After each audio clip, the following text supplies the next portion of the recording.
नमस्कार, good morning. योद्धा वो नहीं जो युद्ध क्षेत्र से पहले ही हार जाए। योद्धा वो नहीं जो युद्ध क्षेत्र से पहले ही हार जाए। योद्धा वो है जो बिना कश्ती के समुद्र पार जाए। यूं तो बहुत है मुकंदर के सिकंदर, लेकिन असली योद्धा वो है जो कुशल रणनीति और संसाधन के साथ अपने दुश्मन को मार के आए। आज का जो वीडियो है हमारा वो है स्मार्ट स्टडी। बहुत बार आप लोगों का ये निवेदन होता है कि सर स्मार्ट स्टडी क्या है। पिछले 5 साल के जितने भी इंटरव्यू का आप निष्कर्ष निकालेंगे, इंटरव्यू सुनेंगे, चाहे वो IAS टॉपर का हो, चाहे वो RS टॉपर का हो, चाहे वो नीट टॉपर का हो, ये लाइन जरूर सुनी होगी कि हमने स्मार्ट स्टडी का प्रयोग किया। अब आप में से हर बच्चा ये जानने को आतुर हो जाता है कि स्मार्ट स्टडी क्या है। देखिए, कहीं भी आपको जानने की कोशिश नहीं है, आपका खुद का आपका एक तरीका जो आपको वहाँ तक पहुँचाता है, वही आपकी स्मार्ट स्टडी है। मैं नहीं मानता कि हर व्यक्ति अपने आप में एक डिफरेंट है और होना भी चाहिए, लेकिन मैंने एक फेसबुक पे एक पोस्ट डाली थी 6 से 7 महीने पहले, और उसमें एक मैंने सिंबल दिया था कि भीड़ से अलग निकलना ही जिंदगी है। स्मार्ट स्टडी हमें यही सिखाती है कि सीमित समय में संतुलित संसाधनों के साथ भीड़ से अलग निकल के अधिकतम परिणाम देने की जो रणनीति है वही स्मार्ट स्टडी है। अब इतने लोग तैयारियां करते हैं, आज हर बच्चा हार्ड वर्क कर रहा है। आपका जो आने वाले एग्ज़ाम है, चाहे वो राजस्थान पुलिस का हो, पटवार का हो, रीट का एग्ज़ाम हो, नेट का एग्ज़ाम हो, IAS RS का एग्ज़ाम हो, कितने सारे अभ्यर्थी तैयारियां कर रहे हैं, कोचिंग्स भी खूब कर रहे हैं। तो क्या वो सभी सिलेक्ट होते हैं? वो नहीं होते हैं। सिलेक्ट में से वही बच्चे होते हैं जिनको पता है कि मुझे युद्ध क्षेत्र में जाना है, तो युद्ध क्षेत्र में जाने से पहले मुझे किन हथियारों की, अस्त्रों शस्त्रों की आवश्यकता पड़ेगी और उनका मुझे कैसे प्रयोग करना है और इस समय का मैक्सिमम प्रयोग कैसे करना है। ये तकनीक जिस बच्चे ने सीख ली, वो बच्चा योद्धा बन के जीत जाता है, युद्ध रण क्षेत्र से जिंदा होकर लौटता है। बाकी युद्ध क्षेत्र में शहीद हो जाते हैं और फिर रोते हैं अपनी असफलताओं का। तो ये स्मार्ट स्टडी हमें यही सिखाती है। इतिहास में बहुत कुछ सिखाता है। मैं हमेशा कहता हूँ कि इतिहास के विद्यार्थी भी नहीं हैं आप, तो भी आपको सीखना चाहिए। 2 चीज़ें हमेशा याद रखना। पहली, कभी आपने देखा है कि जो माउंट एवरेस्ट पे जाते हैं या एवरेस्ट के ऊपर जो चढ़ाई करते हैं पर्वत के ऊपर, उनसे कभी आप उनके इंटरव्यू सुनिएगा, बहुत सुंदर बात वो बोलेंगे कि वो क्या लेके जाते हैं। वो वही लेके जाते हैं जो उनके लिए आवश्यक है, बाकी वो अनावश्यक चीज़ें नहीं लेके जाते हैं। ठीक है, हम कहीं घूमने जा रहे हैं और खूब सारी चीज़ों का कलेक्शन कर लिया, वो आपके लिए कितना पीड़ादायी सफ़र हो जाएगा आप सोच नहीं सकते। एवरेस्ट पे वही चीज़ें लेके जाई जाती हैं जो उनके लिए आवश्यक है थी। उनके अलावा हर चीज़ को उन्होंने छोड़ दिया, इसलिए वो आराम से, सुविधा के साथ और सुकून के साथ वहाँ पहुँच जाते हैं। और जो बहुत सारा बोझ लेके चले जाते हैं वो बीच में ही लुढ़क के मर जाते हैं।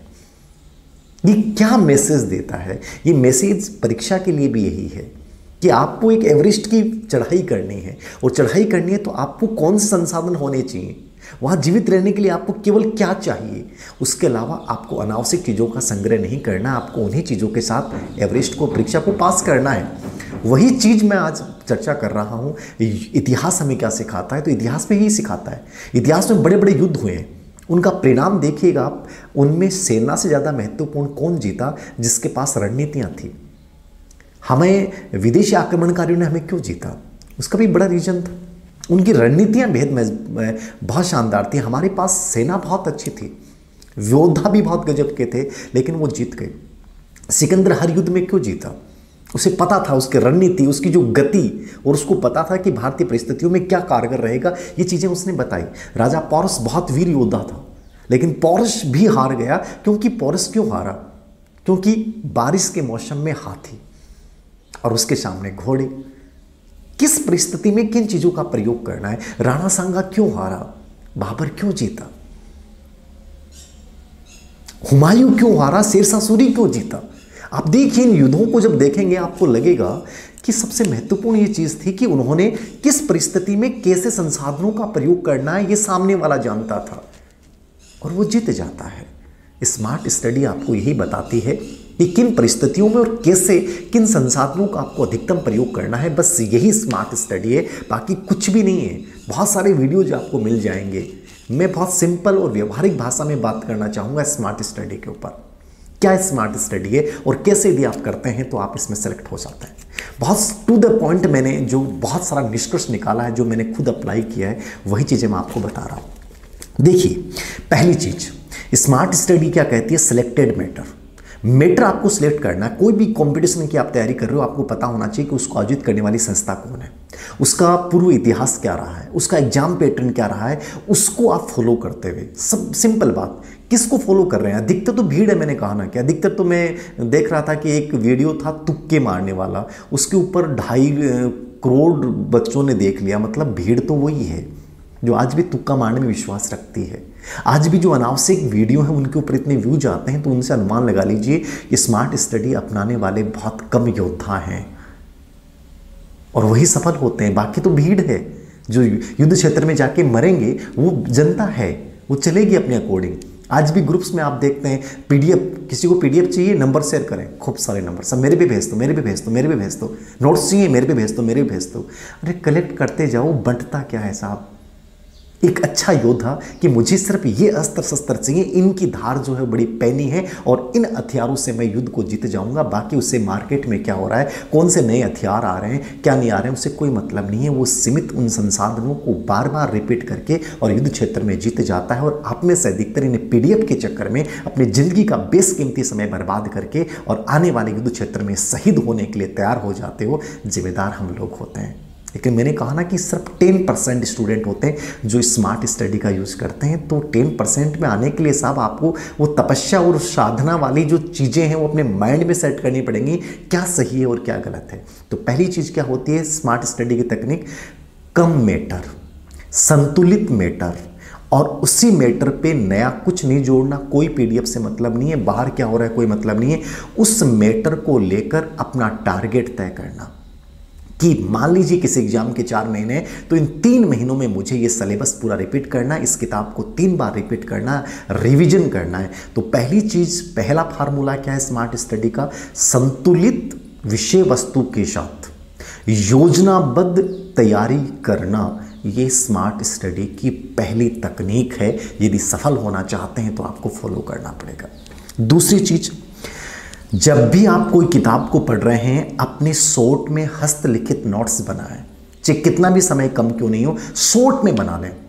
ये नहीं कि 300 पेज की किताब है तो 300 पेज लिखने हैं, आप मात्र 50 से 60 पेज के शॉर्ट नोट्स तैयार कर लें कि यहाँ से एग्जाम पैटर्न के अकॉर्डिंग चीज़ें इंपॉर्टेंट हैं। और एग्जाम का जब 2 या 4 या 5 दिन जब समय बचता है तो उनको उन चीज़ों को रिपीट करना है, याद रखना। ये बहुत इंपॉर्टेंट चीज़ है जो मैंने फॉलो की है और मैंने अभी जितने भी नेट टॉपर्स हुए हैं उनकी बात सुन लीजिएगा, बहुत इंपॉर्टेंट चीज़ है।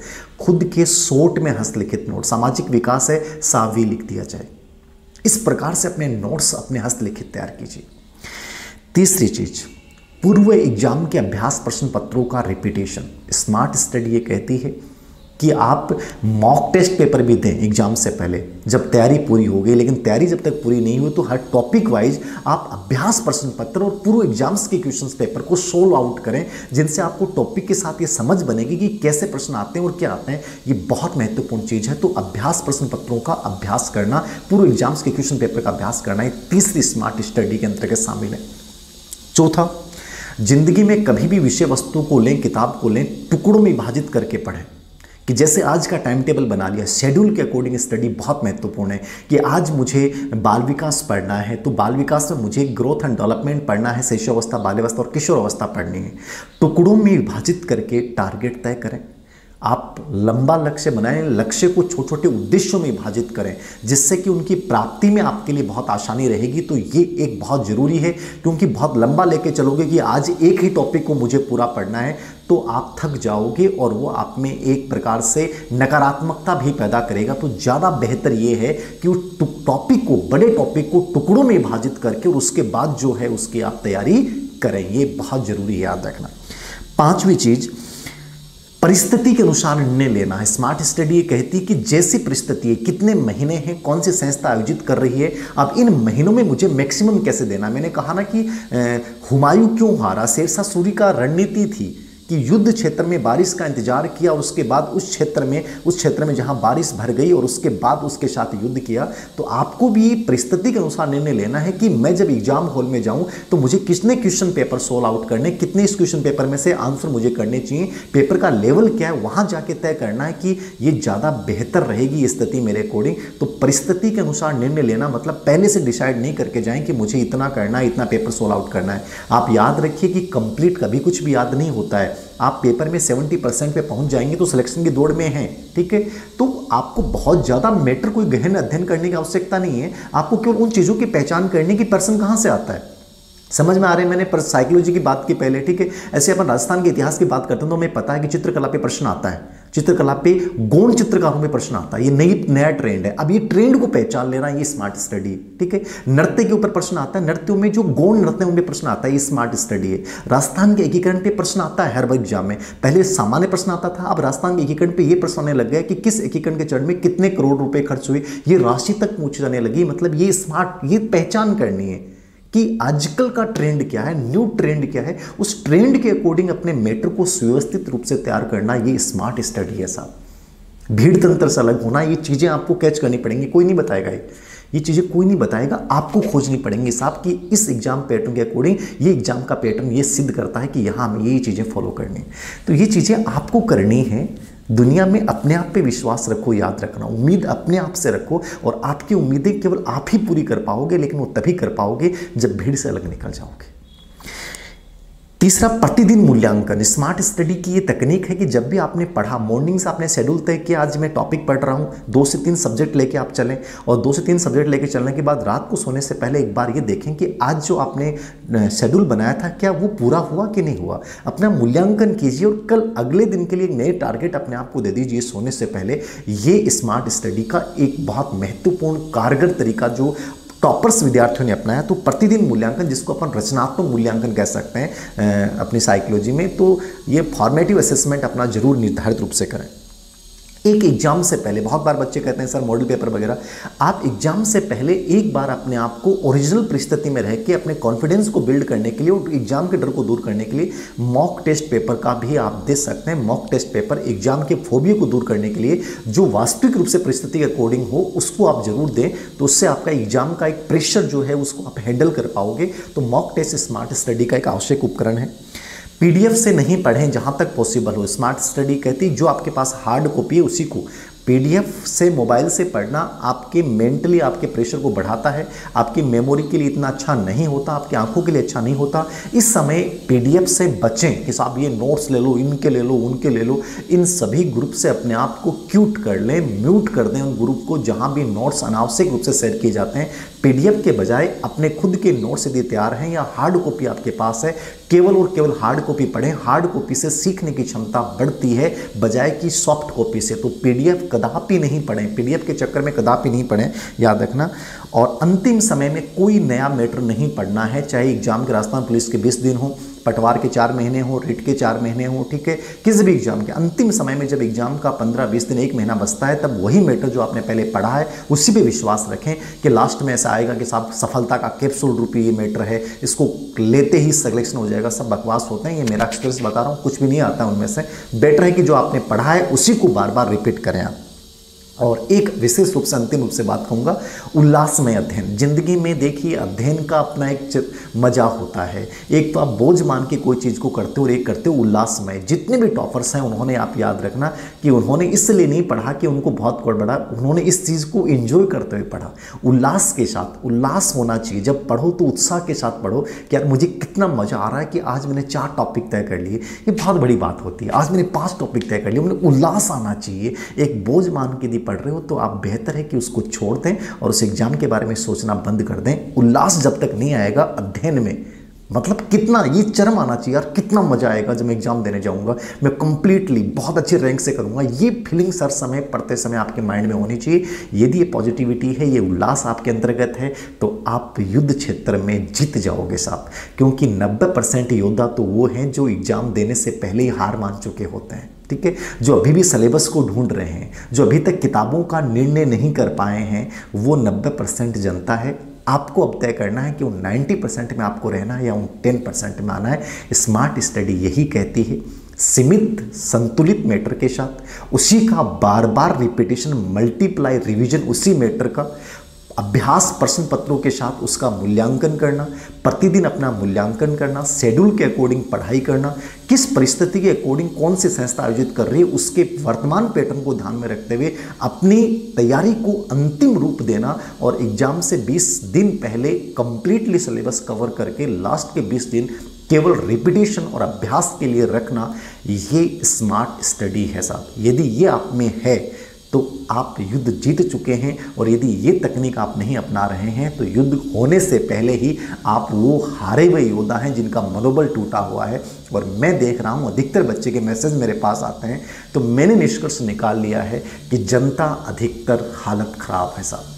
टॉपर्स का एटीट्यूड अलग है कि मैं हूं और मैं करूंगा और बेहद अच्छे मैटर के साथ और संतुलित मैटर के साथ करूंगा।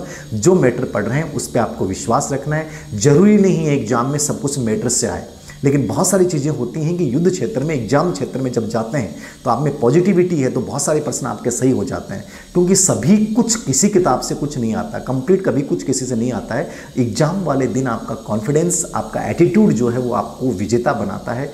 तो स्मार्ट स्टडी यही है कि भीड़ से अलग निकल के संतुलित मैटर के साथ मल्टीप्लाई रिवीजन करते हुए उसको दोहराइए, आप निश्चित रूप से जीत जाएंगे। युद्धों को अध्ययन कीजिए, ठीक है। माउंट एवरेस्ट वाली मैंने बात बताई, ये सब चीज़ें इस बात को सिखाती हैं कि हम यदि सही तरीके से रणनीति के साथ करते हैं तो हम निश्चित रूप से अच्छा बनेंगे। निश्चित रूप से मुझे लगेगा कि इस वीडियो को देखने के बाद एक पॉजिटिविटी का आप में संचार होगा, और इस पॉजिटिविटी के साथ अपनी तैयारी को आप अंतिम रूप देंगे। और भी वीडियोज़ के माध्यम से मैं आपके जो ये कन्फ्यूजन होते हैं, बहुत सारी आपकी तकलीफ़ें होती हैं, उनको मैं उन पे वीडियो बनाता रहूँगा। आप तो कमेंट बॉक्स में लिख दिया करें कि सर हमें इसके ऊपर थोड़ा सा मार्गदर्शन दें, निश्चित रूप से। तो अंतिम रूप से यही कहूँगा, जाग जा विद्यार्थी, जाग जा विद्यार्थी, यदि तू चाहता है सफलता, अपना ले इस स्मार्ट स्टडी तकनीक को, नहीं तो हो जाएगी विफलता, हो जाएगी विफलता। Thank you very much.